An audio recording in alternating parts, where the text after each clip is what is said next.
Assalamualaikum warahmatullahi wabarakatuh. Marilah kita awali dengan membaca basmalah. Bismillahirrahmanirrahim.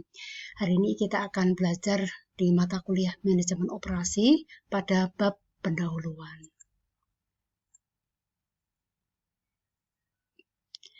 Nah, manajemen operasi itu terlebih dahulu kita akan bahas tentang operasi atau produksi. Jadi apa itu produksi? Produksi itu adalah penciptaan barang dan jasa. Kemudian manajemen operasi atau manajemen produksi di sini adalah aktivitas yang berhubungan dengan penciptaan barang dan jasa melalui transformasi input menjadi output. Transformasi itu perubahan. Kalau kita gambarkan kegiatan dalam manajemen operasi itu seperti ini. Jadi ada komponen input, ada komponen proses, dan ada komponen output.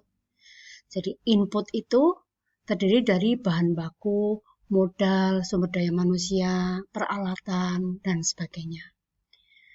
Nah, di dalam input ini kita juga ada nilai pelanggan, ada juga nilai supplier. Jadi misalnya kalau kita akan memproduksi meja tulis ya, atau almari, maka kita membutuhkan bahan baku berupa kayu, kemudian kita juga mengeluarkan dana untuk modal, ya, sumber daya manusia yang mengerjakan, serta alat, mesin, gergaji, dan sebagainya. Nah, di sini ada nilai pelanggan dan supplier itu ya. Jadi, pelanggan akan memberikan masukan, kira-kira bahan baku apa yang diinginkan oleh pelanggan. Kayu itu ada berbagai macam. Nah, ini juga menjadi pertimbangan bagi perusahaan ketika akan menyiapkan input. Lalu proses. Proses itu di sini kayu tersebut diproses, digergaji, dipaku, dicat, dan sebagainya. Akhirnya jadilah output berupa meja, kursi yang indah dilihat. Nah, akibat proses perubahan dari input menjadi output ini, maka menimbulkan adanya value added atau nilai tambah.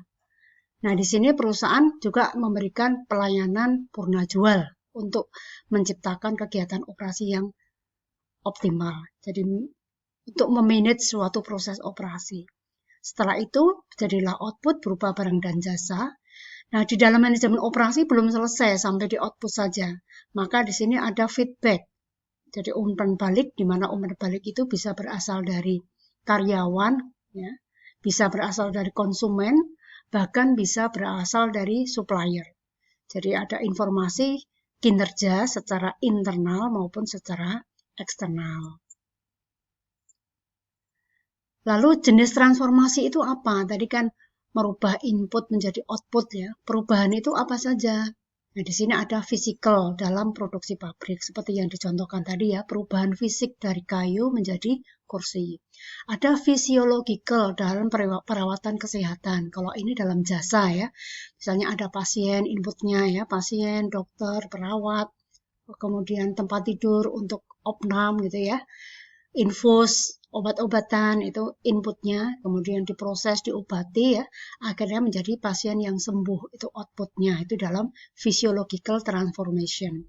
Kemudian ada psychological dalam bisnis hiburan. Jadi kalau kita melihat hiburan misalnya pentas musik ya, ada inputnya, ada prosesnya, ada outputnya berupa konsumen yang atau penonton yang terhibur.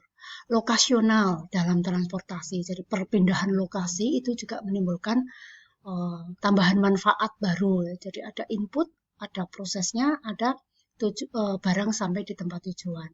Exchange, pertukaran, itu dalam proses jual beli.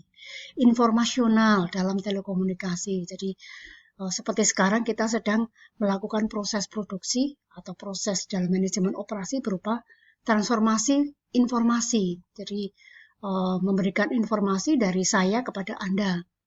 Lalu storage, penyimpanan. Jadi ada juga proses atau jenis transformasi berupa penyimpanan. Lalu mengapa kita perlu belajar manajemen operasi? Karena manajemen operasi itu adalah salah satu fungsi manajemen yang sangat penting. Jadi kita mengenal ada manajemen operasi, manajemen keuangan, manajemen pemasaran, manajemen sumber daya manusia. Nah, itu pilar-pilar dari manajemen. Nah, kita belajar salah satu di antaranya yaitu manajemen operasi. Kemudian juga mengetahui bagaimana produk dan jasa itu diproduksi.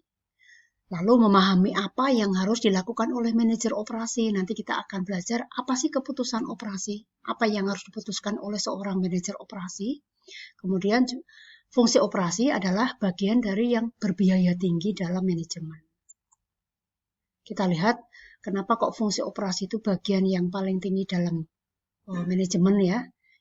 Misalnya current kondisi saat ini penjualannya 100, biaya bahan bakunya 80.000, keuntungannya 20.000, biaya finansial 6.000, kemudian kita selisihkan menghasilkan 14.000, pajaknya 25%, laba atau kontribusinya 10.500.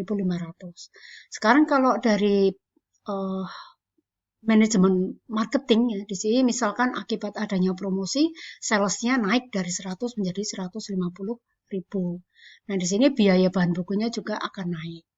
Kita lihat total kontribusinya dari 10.500 jadi 18.000.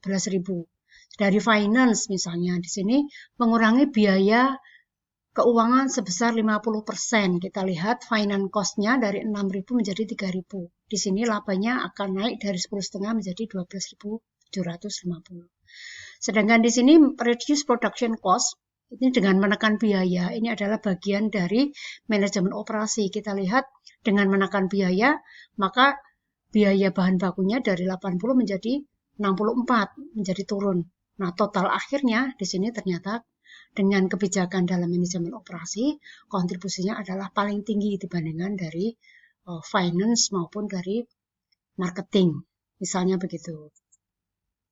Lalu, di dalam manajemen operasi, kita perlu membedakan apa itu barang, apa itu jasa, ya, manufaktur dan jasa. Karena yang kita manage tidak hanya produk berbentuk barang, tetapi juga produk berbentuk jasa. Jadi, manufaktur itu berbentuk fisik, tahan lama, sedangkan jasa tidak berwujud dan tidak tahan lama. Ini sifat-sifat umum ya, yang biasanya dimiliki. Kemudian outputnya bisa disimpan, kalau jasa outputnya relatif tidak dapat disimpan. Kontak dengan konsumen kecil, kalau jasa kontak dengan konsumen tinggi, misalnya kalau Anda ke salon gitu ya, maka Anda bisa langsung komunikasi dengan kapsternya. Beda kalau Anda membeli mobil misalkan ya, maka Anda tidak bisa langsung berkomunikasi dengan siapa si pembuat mobilnya. Waktu responnya lama manufaktur, kalau jasa responnya singkat, jadi langsung. Fasilitasnya banyak untuk manufaktur, sedangkan jasa itu relatif kecil. Manufaktur itu modalnya besar, misalnya butuh pabrik gitu ya. Kalau jasa intensif tenaga kerja, misalnya Anda buka counter HP yang kecil-kecilan misalkan, maka tidak butuh modal yang begitu besar. Meskipun sekarang juga tidak semua jasa demikian. Ini adalah perbedaan secara umum. Kualitas mudah diukur untuk manufaktur, misalnya dari warna, bau gitu ya. Kemudian mobil itu kita bisa mengukur kualitasnya. Sedangkan jasa kualitas itu tidak mudah diukur. Namun demikian, perusahaan manufaktur itu akan melengkapi produk dengan jasa, dan jasa pun juga akan melengkapi produk jasanya dengan produk. Bisa kita ketahui misalnya kalau pabrik itu ya ada servis, purna jual, ada layanan antar ya. Kalau jasa misalnya rumah sakit dia juga ada produksi makanan ya, saling melengkapi. Lalu keputusan operasi. Jadi tadi dikatakan tugas manajer operasi itu apa? Nah, dia harus paham keputusan operasi. Yang pertama adalah bagaimana dia mendesain produk dan jasanya. Kemudian bagaimana dia memanage kualitas produknya, mendesain proses, kemudian mengukur kapasitas produksi, melayout fasilitas, ya, menata ruangan, menata pabrik, kemudian menata fasilitas produksi yang lain. Kalau kita punya kafe itu bagaimana layout kursi, mejanya, desain interiornya seperti apa, itu dipelajari dalam layout fasilitas. Juga persediaan, lokasi, sumber daya manusia, manajemen rantai pasokan, penjadwalan dan perencanaan produk, serta pemeliharaan. Nah, 10 keputusan operasi ini insya Allah akan kita bahas dalam 1 semester ini. Nah, demikian kira-kira untuk pendahuluan ya yang perlu saya jelaskan. Kita akhiri dengan membaca hamdalah. Alhamdulillahirrahmanirrahim. Assalamualaikum warahmatullahi wabarakatuh.